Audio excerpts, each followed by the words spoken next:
Fala galera, tudo bem com vocês, gente? Bom, nesse vídeo aqui eu quero fazer alguns breves comentários que eu considero pertinentes em relação do que está acontecendo no mundo hoje, não é? Principalmente depois de ontem, do dia D, na verdade, diante dos acontecimentos recentes nos Estados Unidos da América e com as eleições norte-americanas, que nos revelam muitas coisas, muitas coisas mesmo. Principalmente pegando um gancho do que eu falei no meu último videocast a respeito do The Great Reset. Eu vejo que aquele videocast veio bem a calhar. Principalmente quando eu trato ali do fundamento da democracia liberal, não é isso? Isso nos mostra muito bem o que está acontecendo no mundo ocidental e nas apostas que foram feitas desde ali o século XVIII na democracia como fundamento de regime político e na democracia como fundamento da forma de poder, como também das relações entre as pessoas, a sociedade, né, e tudo aquilo que foi feito desde então no advento da modernidade. Bom, se pelos frutos conhecereis, nós vemos que o dito messianismo democrático, que repousa no certo historicismo, está com o prazo de validade bem próximo. Então vamos lá. Primeira coisa é que o seguinte, nesse vídeo serão apenas breves colocações que farei, porque até semana que vem colocarei aqui no canal um novo videocast, tudo bem? Que eu já intitulei como o fim do messianismo democrático, a afiada dialética da serpente. Então eu quero realmente tratar aqui do fundamento da democracia liberal, também dar, como sempre, uma explicação mais histórica e mostrar para vocês realmente por que esse messianismo ele é errado, ele é equivocado e que realmente nos trouxe aí a esse mundo aflitivo, revolucionário que nós vivemos hoje. Não é mesmo? Quando realmente o homem se colocou no centro de tudo, como sempre estou falando aqui no canal, não é isso? E acreditou que certos messianismos trariam a salvação, trariam realmente um entendimento completo da realidade e que por esse entendimento completo nós alcançaríamos aí uma espécie de paraíso terrestre, uma espécie de felicidade terrena, trazendo esse aspecto imanentista para todas as sociedades, para todas as instituições e realmente virando as costas para a autoridade espiritual, para o bem, para as virtudes e para tudo que realmente representaria um regime político ordenado a Cristo Rei, não é isso? Então nós esquecemos disso no Ocidente e hoje nós estamos colhendo aquilo que nós plantamos. Nós estamos colhendo aquilo que nós plantamos. Tá certo? Então até semana que vem eu vou trazer aqui um videocast mais completo acerca do assunto, tá? Mas por agora eu quero fazer duas citações aqui, tá? A primeira é de um excelente livro aqui que eu até deixei marcado a citação do padre francês Augustin Roussel, né? Liberalismo e Catolicismo. É um excelente livro, tudo bem? Então já deixo para indicação. E na seguinte citação diz o padre Roussel: o termo liberalismo é bastante recente. Parece que se deve à senhora de Stahl, mas a coisa é velha como o mundo. O pai do liberalismo foi naturalmente o primeiro revoltado, o próprio Satanás. Recusando com orgulho o dom sobrenatural e obrigatório da graça, para não depender mais de seu autor e benfeitor, pretendendo alcançá-lo por suas próprias forças, considerando complacentemente a excelência de sua esplêndida natureza, ele lança na vastidão do céu o primeiro grito de rebelião: non serviam, não obedecerei. Ao que o arcanjo São Miguel opôs vitoriosamente a afirmação do direito supremo de Deus. Quem como Deus, né? Quis ad Deus. Tornando-se assim o patrono e o modelo de todos os que, na sequência dos tempos, se fazem os defensores dos direitos divinos. Excelente citação aí do padre Augustin Roussel, né? E em conjunto disso, tem um pequeno trecho que eu coloquei no meu Facebook, que diz o seguinte: o projeto democrático moderno, iluminista e voluntarista, construído no messianismo historicista, ao que parece, está próximo do prazo de validade. Mais uma vez prova-se a ilusão humanista que idealizou tomar o lugar de Deus numa busca incessante do paraíso terrestre. Confiemos mais do que nunca nas palavras de nosso Senhor Jesus Cristo. Meu reino não é deste mundo, né? Nas Sagradas Escrituras nós encontramos em São João, capítulo 18, versículo 36. Portanto, gente, muitos estão falando, né, eu estou observando isso, que nós vivemos em tempos sombrios, né, que são tempos aí tenebrosos, são tempos de medo, de incertezas, são tempos aí onde é tudo muito volátil, você não tem uma base sólida para você se firmar e analisar a realidade. Mas eu não vejo isso com tanta verossimilhança quando nós resgatamos a história e se realmente nós estudarmos a história do cristianismo, como também a história das revoluções seculares que tentam a todo momento tomar o lugar do corpo místico de Cristo e se fazer o novo corpo místico de Cristo, nós vemos que nunca ficou tão claro o contraste, como eu coloquei no meu último videocast. Então, quando as pessoas estão desesperadas nas redes sociais, dizendo que está tudo muito tenebroso e que nós não sabemos para onde ir, trata-se realmente de um efeito claro e cristalino da apostasia, da perda da fé. E não somente da perda da fé, porque aí nós podemos até mesmo postular um argumento fideísta. Então era somente ter fé, sola fides, que tudo bem, resolvemos o problema. Não é bem isso. As pessoas perderam os dois aspectos, tanto os preâmbulos da fé como a fé. Então elas não alimentam mais a sua razão natural com a sã doutrina, a sã filosofia e a sã gnoseologia cristã.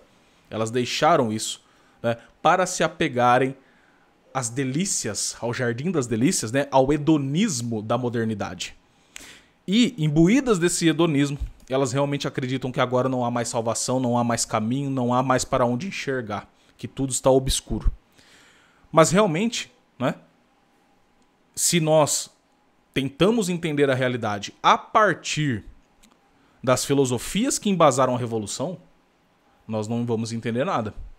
Mas se nós entendemos a Revolução e a realidade e também a nossa situação à luz da tradição, ou em outras palavras, aquilo que dizia São Tomás de Aquino, né, para que possamos realmente estudar filosofia, estudar com a sã sabedoria, é preciso se apoiar nos ombros de gigantes.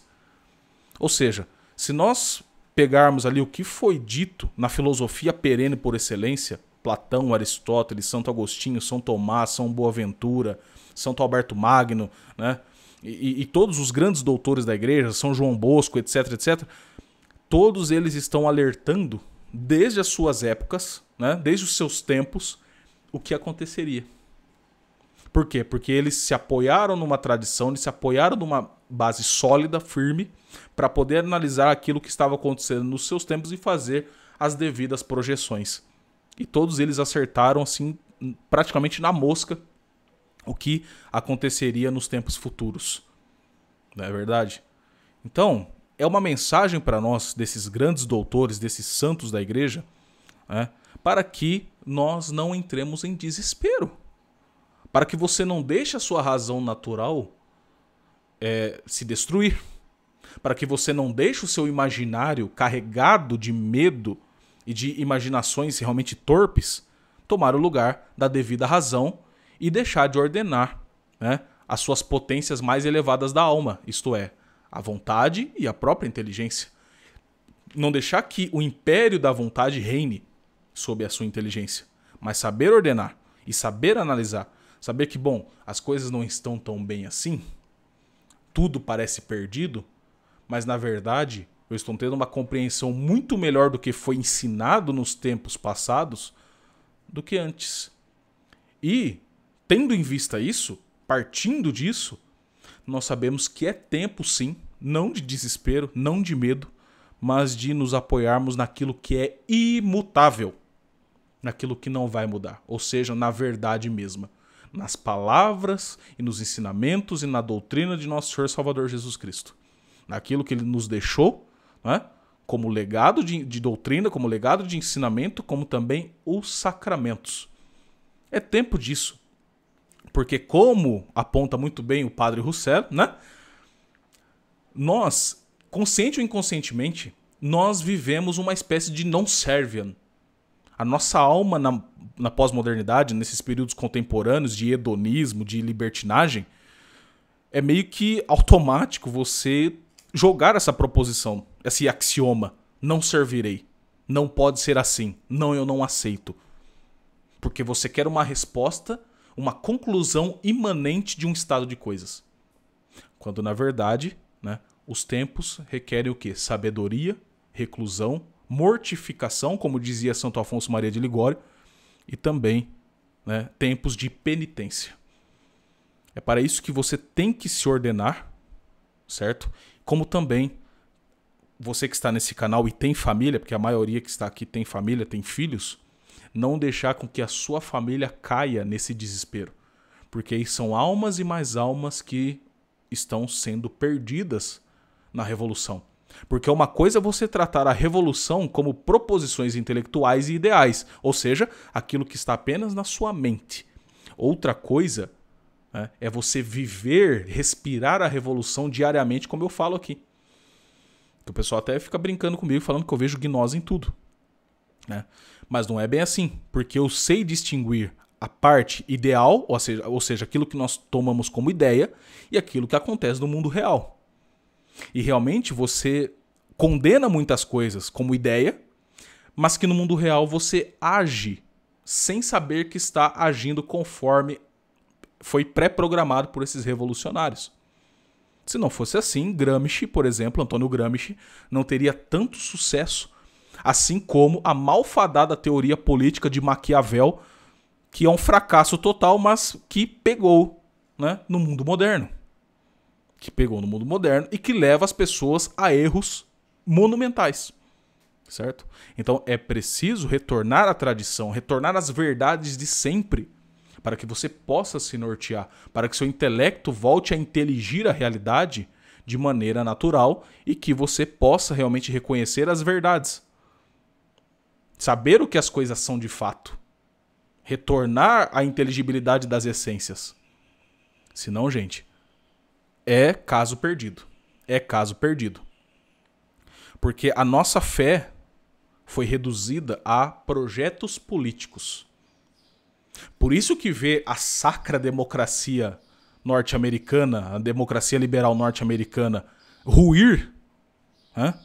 Porque de qualquer maneira, ganhando Trump ou ganhando Biden, mostra que, do jeito que nós assistimos e o que a sociedade norte-americana hoje em dia está aceitando como normal, mostra que a sociedade está realmente em plena destruição, em pleno processo de sucesso revolucionário. E que as resistências estão ruindo. E isso mostra que a tal sacralidade, o tal messianismo secular que foi colocado na democracia liberal norte-americana, e não é de hoje, né? Desde ali os anos 60 e depois com o advento da Revolução de Maio de 68, a coisa piorou demais. Piorou demais. Sim, uma coisa que antes os norte-americanos tinham aquela disputa entre o pessoal que queria resguardar o seu nacionalismo moderno, mas dentro do solo norte-americano, e todos os vislumbres neoconservadores e liberais de implantar e exportar o destino manifesto norte-americano para o mundo. Essa era uma disputa lá. Daí, né, os neoconservadores que destruíram a boa elite norte-americana, como Henry Kissinger, Fundação Rockefeller, etc., que fundaram a China, fizeram o que a China é hoje. Com a vitória dessa elite, a democracia liberal norte-americana começou ali a ruir. E com o advento das revoluções marquesianas, o negócio degringolou de vez.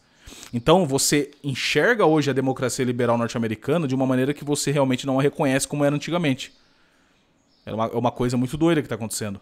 E só tende realmente a piorar, porque pelo próprio esquema da democracia liberal, que eu vou mostrar melhor no meu videocast, pelo fundamento dela, o que é um erro tomá-la como fundamento, isso já é errado por si mesmo. Mas o fundamento dela carrega ali a semente, né, do mal. A semente do mal. No próprio fundamento da democracia liberal carrega ali o erro. Então, assim, não é tão surpreendente para quem realmente se debruçou, mas para quem não se debruçou no assunto, fica meio assustado. Mas não se assustem. Não se assustem. Porque tudo isso, né, como dizia lá no texto de Eclesiastes, não há nada de novo debaixo do sol. Então, galera, esse vídeo mais é aqui para acalmar os ânimos, né, das pessoas que estão aqui neste canal e quem gosta de me assistir. Porque até quem gosta de me assistir está observando a situação, creio muito nisso, com uns olhos meio assim, olha, realmente nós fomos avisados, tanto as Sagradas Escrituras como o magistério, como a tradição de sempre nos alertaram que chegaria nessa situação. Que a partir do momento que nós abraçamos a revolução, que nós abraçamos as tentações do mundo e nós viramos as costas para a ordem pré-estabelecida, né, e de como nós nos comportamos no mundo temporal, né, como animais sociais que somos, a partir desse momento, o erro, assim, não tem fim. Não tem fim. A heterodoxia não tem fim. As proposições erradas que perdem as almas não tem fim. Então, se você já assiste meus vídeos e meu canal há um tempo, você já percebeu isso e creio não estar desesperado nesse sentido. Mas é sempre bom alertar, é sempre bom trazer as pessoas para a realidade. É sempre bom trazer as pessoas para a realidade para que não se percam nesse mundo que parece desesperador. Você tem todas as armas para passar por essa turbulência. Qual que é a principal arma do cristão? O Santo Rosário. Agarre-se no Santo Rosário, né? Agarre-se numa vida realmente, como falei, ascética, dadas as suas proporcionalidades, numa vida de estudos, numa vida de contemplação, certo? Agarre-se na sua família de fato, ame-os, que essa turbulência vem, mas você vai passar por ela ordenando-se a sua própria causa final, que é a bem-aventurança, o bem universal. É isso que você tem que ter como norte, porque senão, meu amigo, lascou. Beleza, gente? Então fica esses breves comentários, a indicação do livro, e que até semana que vem sai esse videocast, mais longo, naturalmente, que eu sei que vocês que estão aqui gostam, e que é sempre bom poder transmitir aí o pouco que eu sei para vocês, e vocês também aderirem ao conteúdo. Joia, gente? Então é isso aí. Fiquem com Deus. Até os próximos vídeos. Um forte abraço.